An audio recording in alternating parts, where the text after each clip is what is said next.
Een term waarvan u misschien zult zeggen, wat is dat nu weer? Iedereen weet langzamerhand wel wat het internet is. Maar wanneer je op het internet driedimensionale ruimtes wilt beschrijven, heb je daarvoor een soort programmeertaal nodig. De taal die daarvoor in opkomst is, heet VRML, Virtual Reality Modeling Language. En Mark Pesce is de man die die taal ontwikkeld heeft. Mark is een Amerikaan met hele bijzondere denkbeelden. Hij heeft deze taal eigenlijk bedacht en met een aantal andere mensen gepromoot, zodat het nu wereldwijd gebruikt gaat worden. Maar hij heeft ook heel bijzondere ideeën over cyberspace. Onder andere zegt hij, cyberspace is fairy space, is onze droomwereld. We gingen naar San Francisco en praten met Mark Pesce en met Sarah Reeder. In dit interview praten ze met name over het paganisme in relatie tot cyberspace. Dat wil zeggen, ze maken een verbinding tussen de natuur, godsdienst, de hele oude manier van omgaan met de natuur, die we nog een beetje kennen in de vorm van wat we dan hekserij kunnen noemen, en de cyberspace. De imaginaire ruimte die we vullen met telefonie, maar ook met digitale dingen als het internet. Mark Pesce ziet een duidelijk verband tussen die twee. Hij ziet dat we cyberspace weer als een droomruimte, een droomspace, gaan bekijken. That's what I would argue, is that it's not new at all. Fire. Well, cyberspace is very interesting in the sense that it is informed entirely by being, not by physics. It's informed by emotion rather than reason. When you enter that kind of realm, you're talking about really looking around the inside of yourself. You know, if people look in cyberspace and they see demons, well, really what they're seeing is their own reflection in the mirror. Okay, so there's no cyberspace that's not already in our heads. There's no thing in spirit that we see in there that we didn't bring in with us. So what I say, and so what people Paul thought said about would be what you loose on earth will be loosed in heaven. Maybe That's Jesus right. who said that. That's right. Absolutely. And people thought I was being flip when I said, as part of this talk that I was talking about, the talk of Isaiah, I said, cyberspace is the mirror held to the third eye. All right, in that, exactly. And so I think what you'll see is that bandwidth matters not as much as how imaginal, how evocative you can be. I mean, ritual itself, the best rituals I go to are not the Gardnerian rituals which go on for months and months with invocation of this, invocation of that, invocation. There's no, it is impossible to conceive in Hinduism or Buddhism. right, or yoga or anything else of body being distinct from mind. It cannot occur. Okay. It generally occurs mostly in theistic patriarchs. Right. One of the Well, features. because you have to really deaden your body in order to be able to accept the concept of a unitary God. Yes. I mean, this is my own feeling on that. Yeah, and also the disembodiment, the disattachment of that God out there. That's right, exact. God out there and not Right. at all present Right. here. So in rejecting immanence, you also fall into this trick that cyberspace is disembodiment. That's bullshit. All right, there, right in the camera. Bravo. It's bullshit. Okay. In fact, the most effective pieces of cyberspace, and I'll point to two. One is called Osmose. The other one's called Placeholder. All right. These two most effective pieces of VR embody yourself by putting your body in there too. Okay. Now, Osmose is it's unarguably the first piece of virtual art. All right. It was premiered this year in September at the Contemporary Art Institute in Montreal, and was Brenda the start. was telling me about yes, this. she was. She and I went into it within about 30 minutes of each other. And it's brilliant. It's absolutely brilliant. And the way you navigate through it is by breathing.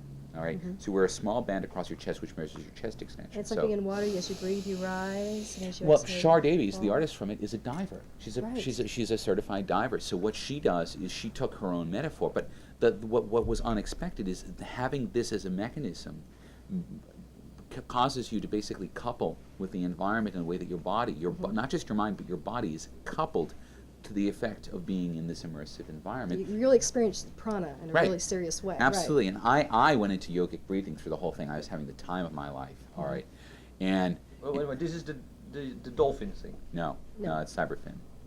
That's everything. Okay. No, it's absolutely incredible. And what it brought home to me very clearly is the reason why this piece works is because it doesn't leave the body behind. It says the body too is sacred ground. All right, the body too is the receptacle and the vehicle for sacred being.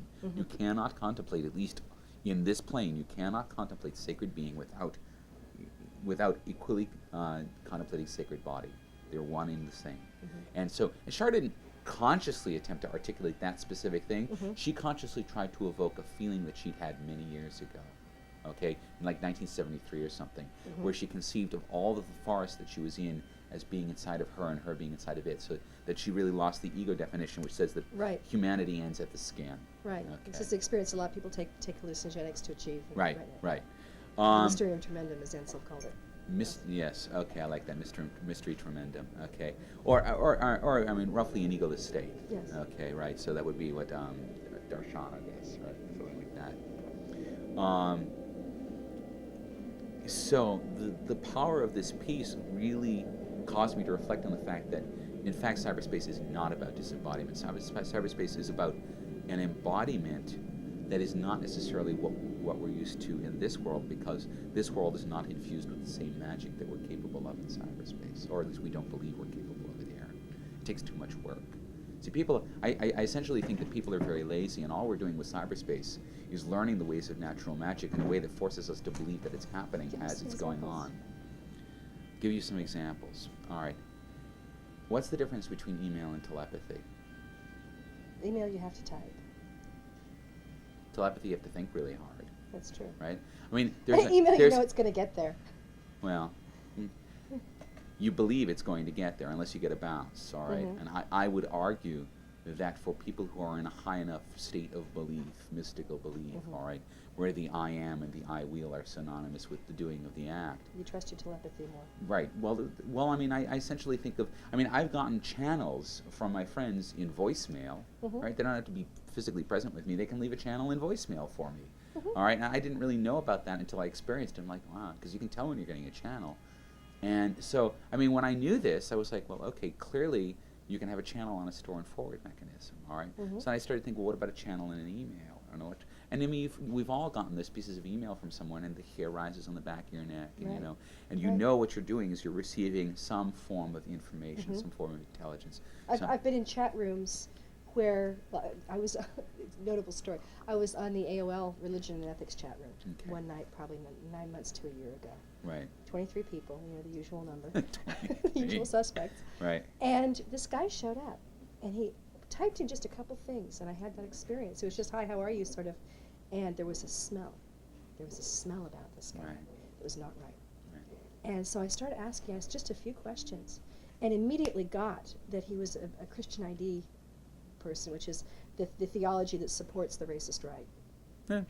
You know, basically, it was Aryan nation sort of boom. And there were several Jews present, and I immediately sent them instant messages saying, do you realize who's here? You know, what this guy stands for? And I outed him. I was out in front of everybody, finally, after a few people had, you know.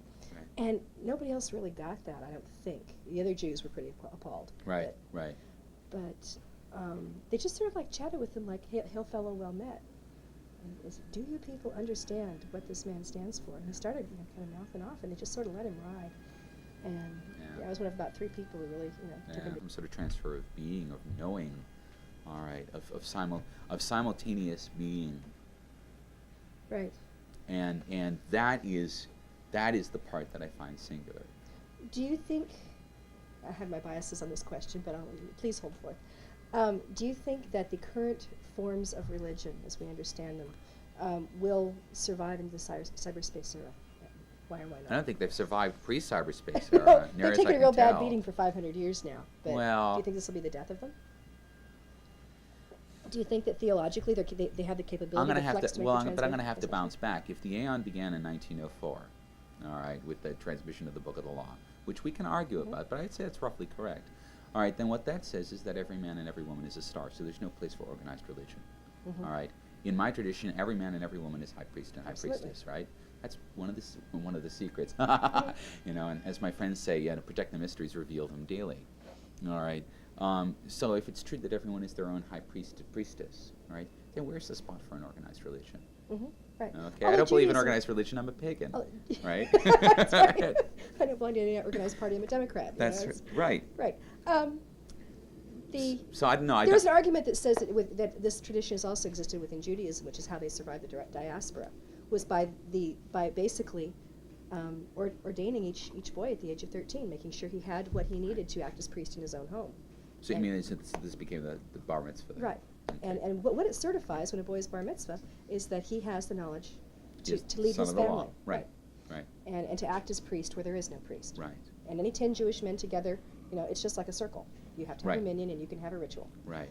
And they And there is kept a that lot of line. natural magic encoded in Judaism, whether the Absolutely, Jews Kabbalah, admit it or yeah. not. Yes. There's a lot of natural magic so- encoded. Come on, you have to. It's transmitted by the woman, and there's a whole bunch of stuff about Judaism which is extremely old, and Right. more or less pagan, whether or not we want to consider it that or not. And there's a lot of things about Catholicism which are which is pagan too, but Yes, being raised a Catholic, but I was raised a suburban Catholic, so I didn't get any of that. Because at least in New England, Catholics are practically the same as Protestants. They're almost equally dour. Episcopalian. Yeah. Almost Episcopalian, exactly, and it's very dour. Whereas I see things such as the things that go on perhaps in Brazil, and The heavy Marian influence isn't there. yeah. I think what will happen is I think we'll actually see the breach between the craft traditions and the Christian traditions healed in the next generation.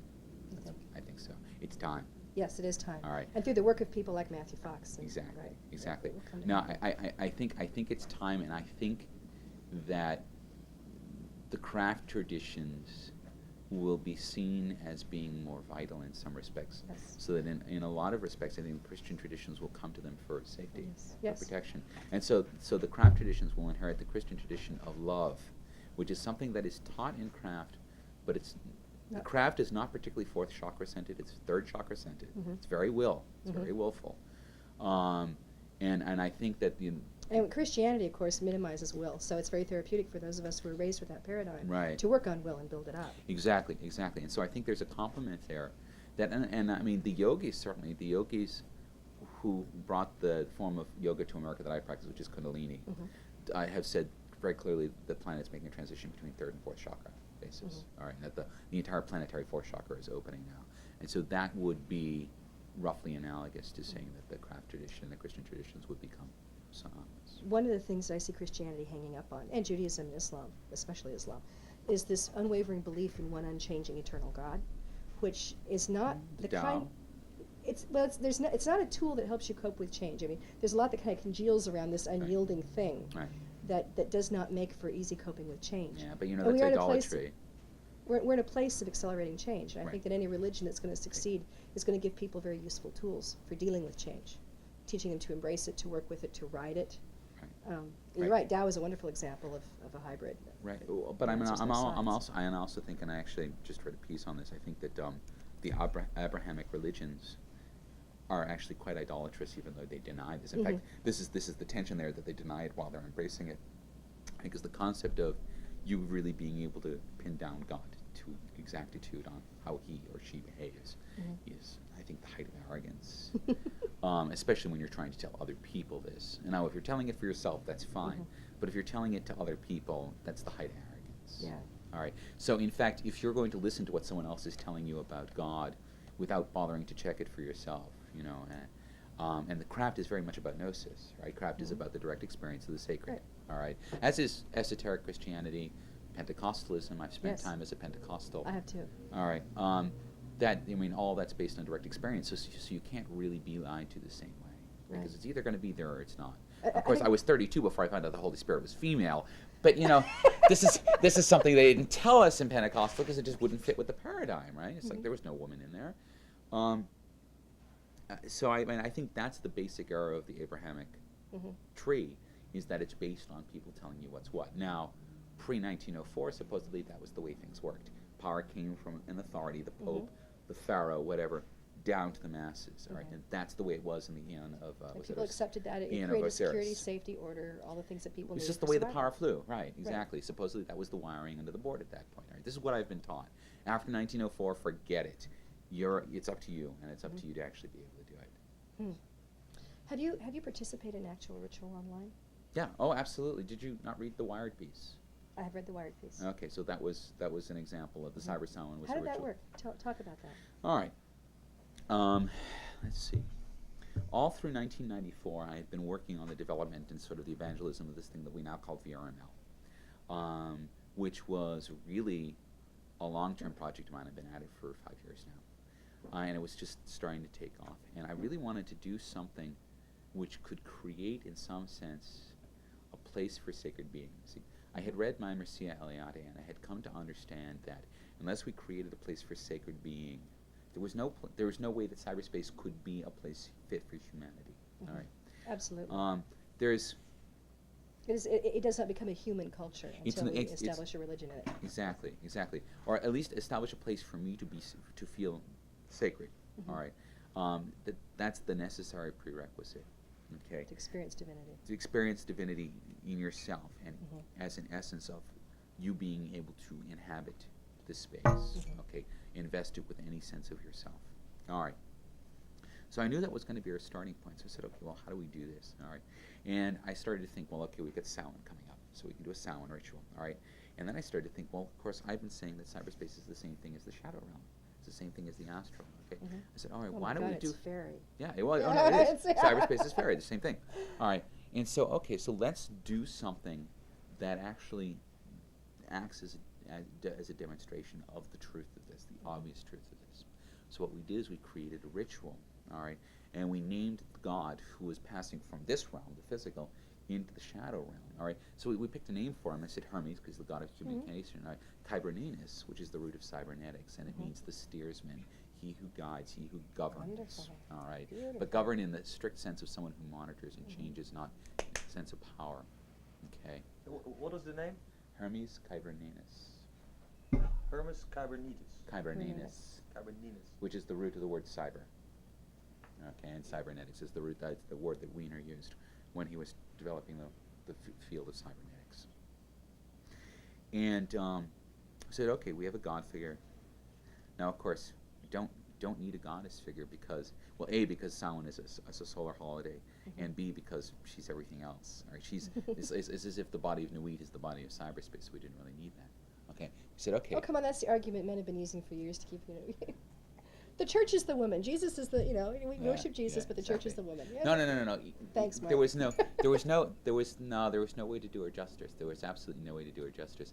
The work that I'm working on now is the right way to do her justice, and I just didn't know. I don't believe in half-hearted attempts.